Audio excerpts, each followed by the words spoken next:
I was dressed mostly in dark clothing that day, like an idiot. I had black pants and a dark blue shirt.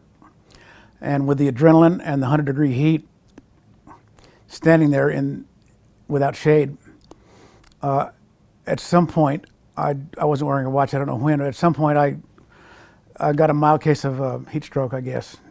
And I was dizzy and nauseous, and I had a headache. So I climbed under some hedges that were nearby. They're not there anymore. But I stayed under those hedges until I could get my faculties back together.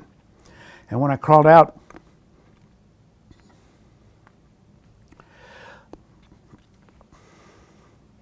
I realized that Claire and the people out there did not have that opportunity to get the shade.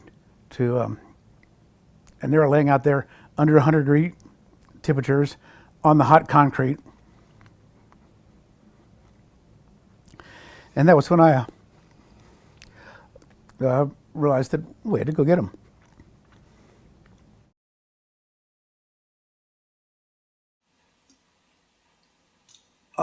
When I got my glasses back, that was about the time another fellow had run out and had carried Claire's boyfriend, Thomas Eckman, who was long dead.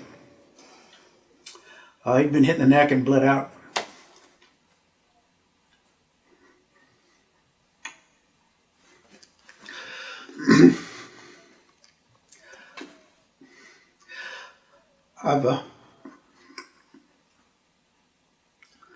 I'd never seen a complexion so pale, a pallor. It was like alabaster. It was like marble. Anyway, we picked him up and took him down to the ambulance. And it was shortly after that everything was over. After they waved the white towel, the shooting slowly died down, and people came out from undercover. First a few dozen, and then hundreds, and then thousands. So like everybody was drawn to the main mall. And it was odd. Nobody was saying anything. It was just, everybody was just quiet. But everybody was, we'd spend an hour or an hour and a half looking at the tower with fear, and it was finally over.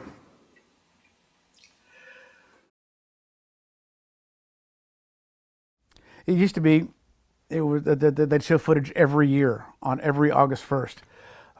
And then it got to every 5 years and every 10 years, the year that ends with a zero, on the anniversaries. Most people, when they have one of the worst days in their lives, can reflect upon it quietly. But the media, on the anniversary of the Whitman massacre every year, put it on television, so I can't really grieve quietly. It wasn't just me. There were dozens of people that did similar things, up and down the drag, all over campus.